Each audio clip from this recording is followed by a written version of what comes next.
Before the video begins, I just want to say how crazy excited I am to see my Miami Heat team. If you've been a fan of my channel for a while, you know I'm a Heat fan. I've been a Heat fan for a long time. How crazy it is that we're in the NBA Finals after everything that's going on this year and also the rebuild that we've had. It's just crazy to see us in the NBA Finals. Anyway, before the video begins, I want you to let me know your predictions down below in the comment section before the NBA Finals begin. Who do you think will win and in how many games? As a Heat fan, I won't try to be biased in this video, but I am very excited to see us go to the NBA Finals. And even if we lost to the Celtics in the Eastern Conference Finals, I would have thought this year was a massive success.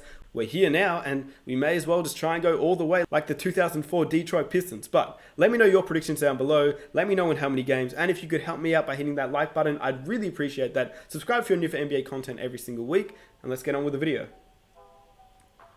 So the Miami Heat have officially done it. The 5th seed advancing to the NBA Finals.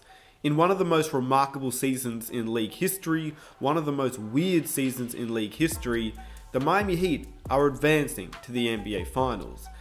This is an underdog team.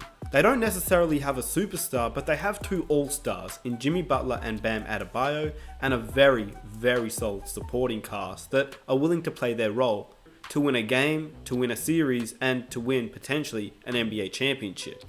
It's just overall an incredible story. Jimmy Butler, who's been scrutinized throughout his career with different teams, has finally found a home in Miami. Pat Riley has built this team into a championship team, or a finals team, in only a matter of a few seasons. They've drafted guys like Bam Adebayo at pick 14, Tyler Hero at pick 13, and got guys like Andre Iguodala and Jay Crowder in trades. They've acquired Duncan Robinson, and they're a real grit and grind team. Now they're facing off against the Los Angeles Lakers, a team with LeBron King James, Anthony Davis, and what an NBA Finals matchup it will be. These teams have faced off twice this season, but not really this season, because they faced off in 2019 in November. November was a long time ago. That is almost a year ago, and a lot has changed since December and November, where the Miami Heat faced off against the Lakers. In the first matchup of the season, it was only the second week into the NBA season. The Lakers did get the upper hand back then, but they won by 15 points. Really though, it was only 9 games into the season. Then they faced off against each other just a month later, December 14th of 2019. The Lakers did get the win, but only by 3 points. And now a lot has changed since December of 2019, and we're in September of 2020. Coronavirus has happened, new formations have happened, Dwight Howard's emergence for the Lakers has happened. Can the Miami Heat really defeat the Los Angeles Lakers with Anthony Davis and LeBron James, two stars of the competition, where the Miami Heat don't really have that star player? Sure, they do have Jimmy Butler, and Jimmy Butler is our best player, and Bam Adebayo is an all-star, but you can't compare them to the play of Anthony Davis and LeBron James. They're just a tier above, or 2 tiers above. LeBron is arguably the greatest player ever, and Anthony Davis is right now probably the best power forward the game has. So, that doesn't mean the Miami Heat can't win this series or can't win a few games, because as an overall team, their team is better. They do give me glimpses of the 2004 Detroit Pistons when they won their NBA championship. Shaq and Kobe were the better duo, obviously as the two stars of the competition, with players like Gary Payton and Karl Malone, in comparison Rondo and Dwight Howard.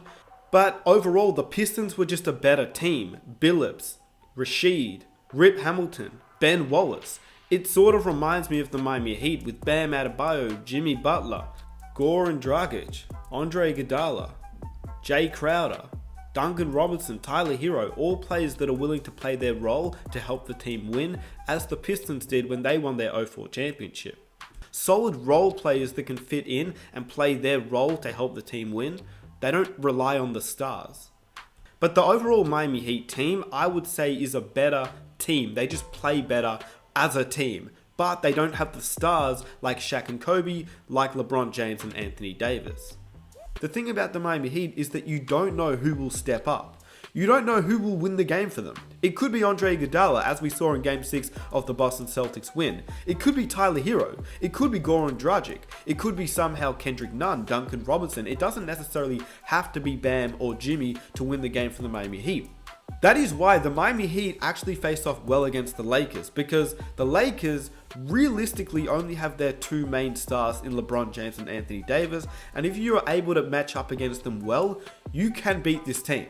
We've seen teams beat the Lakers simply based off matchups alone, and matchups being that they have a power forward that is willing to play on Anthony Davis and play his role against him defensively, and if you have somebody that can guard LeBron James, you can stop this Lakers team, because really their role players are good, but they're not great offensively. Sure, Rondo and Dwight Howard have stepped up this postseason, but they're not offensive powerhouses. In fact, they're better on the defensive end, especially somebody like Dwight Howard, a much better defender than he is offensive player. In saying that, they are very good players that the Miami Heat will have to match up against, but they do have a good matchup against the Lakers in Jimmy Butler on LeBron James and Bam Adebayo on Anthony Davis. And we saw what the Miami Heat were able to do to the Bucks. And obviously Giannis and LeBron you can't really compare, because LeBron is much better of an outside shooter, but if you don't want Jimmy Butler on LeBron on the defensive end, you've got Andre Iguodala, you've got Jay Crowder, or Jimmy Butler. Three guys who could potentially play LeBron at different stages in the game, and that is tough for LeBron. One great defender on him and then switching it up with another great defender or a third defender. I don't think he's really had to face off against a really good defensive team these NBA playoffs. The Nuggets did have a good defender on him in Grant, but when driving to the hoop, Nikola Jokic isn't a great defensive stopper. He was always in a lot of foul trouble as well. Then against the Houston Rockets, they may have had decent defenders on him immediately, but when he attacks them and goes to the hole, they're running a small ball lineup, which means the paint is wide open for LeBron to finish. And in the opening round, whilst they had Whiteside and Nurkic in the paint, their immediate defender wasn't that good. The Miami Heat have a bit of both. They've got a really good immediate defender in Butler, Crowder, or Andre Iguodala, and then at the rim, you have to get by Bam, which makes it quite tough for any player driving to the hoop, which is the reason Miami has been really good on the defensive end these playoffs and this season. But LeBron is LeBron for a reason, and I'm not saying it will be easy. I mean, a lot has changed with the Lakers lineup. They've got JaVale McGee at center some games, then they run Dwight Howard at center. Who's going to match up against Dwight Howard or JaVale McGee if Bam's on Anthony Davis? There's a lot of questions that need to be decided and need to be figured out. But what I will say is that the Miami Heat defensively always seem to play a very good zone and a very good matchup against whoever they're facing off against. Erik Spoelstra is arguably one of the greatest head coaches in the NBA. Nevertheless, the Miami Heat are in the NBA Finals, and I think he deserves a lot of credit for that. He's matched up well against every team they faced off against this postseason. The thing about the Los Angeles Lakers is what they bring is far different than any other team the Miami Heat has had to face off against this postseason. The Lakers bring a good defensive team that is tall. The Boston Celtics tend to go to a smaller lineup, which actually suits the Miami Heat. Although the Heat have shown that they can face off against a taller lineup, as they did beat the Bucks with Brook Lopez and Giannis, who are very tall players. Due to Giannis not being able to hit the outside shot like LeBron, it does make the Lakers a little bit more tough. Sure, it will be harder to face off against the Lakers, considering that LeBron James is a better offensive player than Giannis. He's able to attack the rim, but he's also able to shoot from the outside, and that is when it gets really, really hard to beat LeBron, because he is all around that good of a player. Anthony Davis is still one of the greatest power forwards in the game, if not the greatest power forward in the game, which Bam will have to play his role against him, but a lot can happen. Do I think the Miami Heat, though, will win the NBA Finals? As a Heat fan, I would love to say yes, and I do believe that anything is possible, but because they're so good offensively and of course defensively, and they are running a tall lineup, it makes it harder for the Miami Heat.